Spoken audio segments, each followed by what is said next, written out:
નમસ્કાર સૌ મિત્રોને આજના આ વિડીયોની અંદર આપ સૌનું હાર્દિક સ્વાગત છે। મિત્રો, ટેટ 1 અને ટેટ 2 જેનો અભ્યાસક્રમ છે એ જાહેર કરવામાં આવેલ છે। તો આ વિડીયોની અંદર આપણે જે ટેટ 1 અને ટેટ 2નો જૂનો અભ્યાસક્રમ હતો અને અત્યારે જે નવો અભ્યાસક્રમ જાહેર થયો છે તે બંનેમાં શું તફાવત છે તેનું સંપૂર્ણ માહિતી મેળવીશું। જે પરીક્ષા પદ્ધતિ છે અને કુલ ગુણ અને સમયની વાત છે અને ટેટ 1 અને ટેટ 2 આ પરીક્ષાની તૈયારી છે એ હવે કઈ રીતે કરવી તેનું સંપૂર્ણ માર્ગદર્શન આ વિડીયોના માધ્યમથી આપને મળી રહેશે। તો વિડીયોના અંત સુધીમાં બન્યા રહેશો। સૌપ્રથમ હાલ જે નવો ટેટ 1 અને ટેટ 2નો અભ્યાસક્રમ જાહેર થયો છે અને જૂનો જે ટેટ 1 અને ટેટ 2નો અભ્યાસક્રમ હતો તેનું માળખું કઈ રીતનું હતું તેની વાત કરીએ। પરીક્ષાના માળખાની વાત કરીએ તો જો જૂની પરીક્ષા પદ્ધતિ હતી તેમાં પણ OMR પરીક્ષા હતી અને જે નવી પરીક્ષા પદ્ધતિ છે તેમાં પણ OMR બેઝ જ પ્રશ્નો છે। કુલ ગુણની વાત કરીએ તો જૂની પરીક્ષા પદ્ધતિમાં 150 માર્ક હતા, જ્યારે નવી પરીક્ષા પદ્ધતિમાં પણ 150 માર્ક છે। જે ફેરફાર થયો છે એ સમયમાં થયો છે। જે પરીક્ષાનો સમય છે એ જૂની પરીક્ષા પદ્ધતિમાં સળંગ 90 મિનિટનો હતો, જ્યારે નવી જે પરીક્ષા પદ્ધતિ છે એમાં હવે સમય સળંગ 120 મિનિટનો મળશે।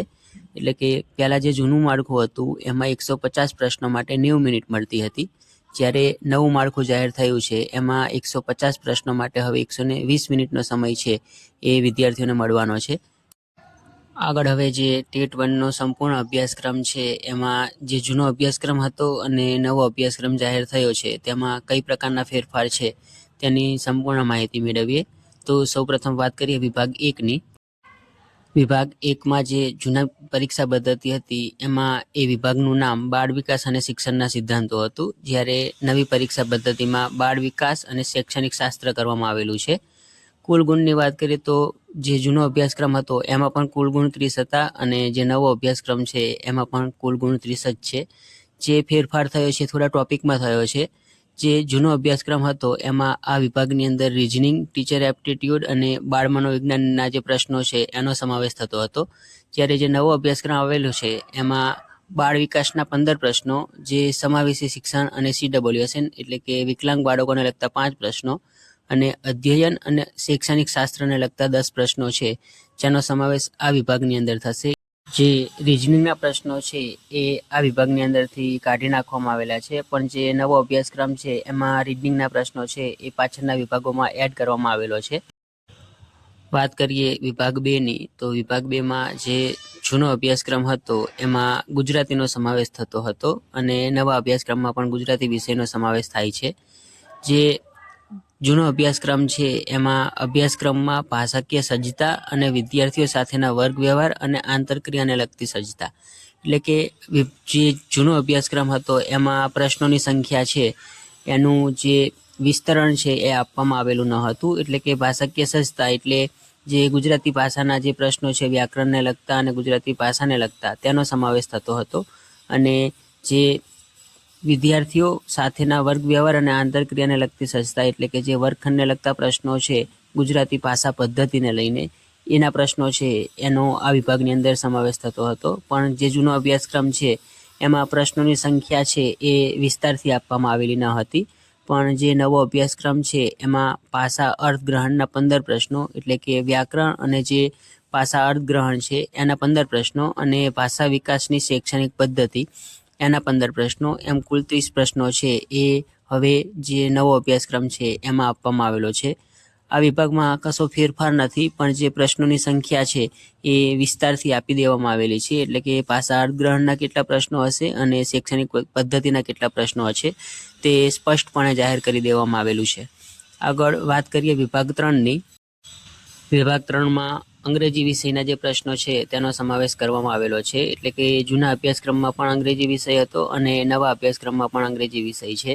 જે જૂના અભ્યાસક્રમમાં ફક્ત એટલું દર્શાવેલું હતું કે ભાષાના મૂળભૂત તત્વો અને પ્રત્યાયનસાર અર્થગ્રહણની પ્રક્રિયા, એટલે કે અંગ્રેજી વિષયને લગતા પ્રશ્નો અને અંગ્રેજીનું જે પદ્ધતિશાસ્ત્ર છે તેના પ્રશ્નો જે જૂનો અભ્યાસક્રમ છે એમાં સમાવેશ કરવામાં આવતો હતો, પણ જે પ્રશ્નોની સંખ્યા છે તે વિસ્તારથી આપવામાં આવેલી ન હતી, જ્યારે નવા અભ્યાસક્રમની અંદર ભાષા અર્થગ્રહણના 15 પ્રશ્નો એટલે કે અંગ્રેજી જે વ્યાકરણ છે અને ભાષા છે તેના 15 પ્રશ્નો અને ભાષા વિકાસની શૈક્ષણિક પદ્ધતિના 15 પ્રશ્નો, આમ જે 15 પ્રશ્નો ભાષા અર્થગ્રહણના અને 15 પ્રશ્નો શૈક્ષણિક પદ્ધતિના એમ વિસ્તારથી છે એ દર્શાવી દેવામાં આવેલું છે કે કયા વિભાગમાંથી કેટલા પ્રશ્નો પૂછાવાના છે, જ્યારે જૂના અભ્યાસક્રમમાં એ પ્રશ્નો છે એની સંખ્યા દર્શાવવામાં આવેલી ન હતી. બંને જે વિભાગ છે એના અભ્યાસક્રમમાં કોઈ ફેરફાર નથી, પણ જે પ્રશ્નોની સંખ્યા છે એ હવે વિસ્તારથી દર્શાવી દેવામાં આવેલી છે.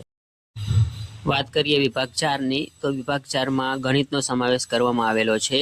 જે જૂનો અભ્યાસક્રમ હતો તેમાં જે અભ્યાસક્રમ છે એમાં દર્શાવેલું હતું કે વિષયની સંકલ્પના સ્પષ્ટીકરણ અને સમસ્યા ઉકેલ સંબંધિત ક્ષમતા અને પદ્ધતિશાસ્ત્ર, એટલે કે કયા વિભાગમાંથી કેટલા પ્રશ્નો પૂછાશે તે જે જૂનો અભ્યાસક્રમ છે એમાં સ્પષ્ટ ન હતું, પણ જે નવો અભ્યાસક્રમ છે એમાં સ્પષ્ટ દર્શાવ્યું છે કે વિષય વસ્તુને લઈને 15 પ્રશ્નો અને પદ્ધતિશાસ્ત્રના 15 પ્રશ્નો, એટલે કે જે ગણિતની જે ટેક્સ્ટ બુકો છે એના જે દાખલાઓ છે એના 15 પ્રશ્નો અને જે પદ્ધતિશાસ્ત્ર છે એટલે કે ગણિત વિષય કેવી રીતે ભણાવવાનો છે તેના 15 પ્રશ્નો છે એ હવે નવા અભ્યાસક્રમની અંદર પૂછાવાના છે.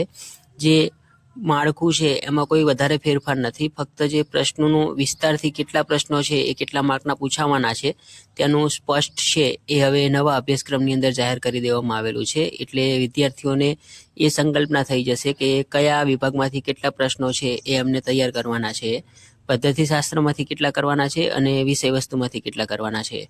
વાત કરીએ વિભાગ 5ની. વિભાગ 5માં પર્યાવરણ વિષયનો સમાવેશ કરવામાં આવે છે અને કુલ ગુણ છે એ 30 છે. જ્યારે જૂના અભ્યાસક્રમમાં પર્યાવરણ, સામાજિક વિજ્ઞાન, વર્તમાન પ્રવાહો અને સામાન્ય જ્ઞાન આટલા જે ટોપિક છે એમાંથી પ્રશ્નો પૂછવામાં આવતા હતા, પણ કયા ટોપિકમાંથી કેટલા માર્કના પ્રશ્નો પૂછાવાના છે તેનું સ્પષ્ટ ઉલ્લેખ છે એ જૂના અભ્યાસક્રમમાં નહોતો. જ્યારે નવા અભ્યાસક્રમની અંદર પર્યાવરણ વિષય વસ્તુના 10 પ્રશ્નો, એટલે કે જે પર્યાવરણની ચોપડી છે ધોરણ 1થી લઈ અને 5ની, વિષય વસ્તુ એ ધોરણ 1થી 5ની હશે, પણ જે એનું લેવલ છે એ ધોરણ 10 સુધીનું હશે. પર્યાવરણ પદ્ધતિશાસ્ત્રના 10 પ્રશ્નો, જીકે અને રીડિંગનો જે સમાવેશ છે એ જૂના અભ્યાસક્રમમાં વિભાગ 1ની અંદર હતો, જ્યારે નવા અભ્યાસક્રમની અંદર એ વિભાગ 5ની અંદર આપવામાં આવેલો છે અને એના 5 માર્ક છે. વર્તમાન પ્રવાહોના 5 માર્ક. આમ કુલ જે ગુણ છે એ 30 આ નવા અભ્યાસક્રમની અંદર વિભાગ 5ની અંદર છે.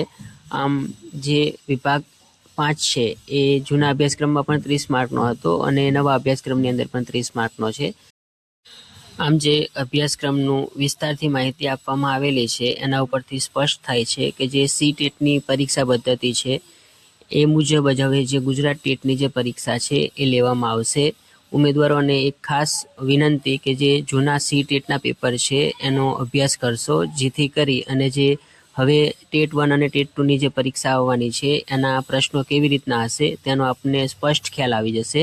એટલે જે જૂના સીટેટના પેપર છે એ તમામ વિદ્યાર્થીઓએ એક વખત જોઈ લેવા.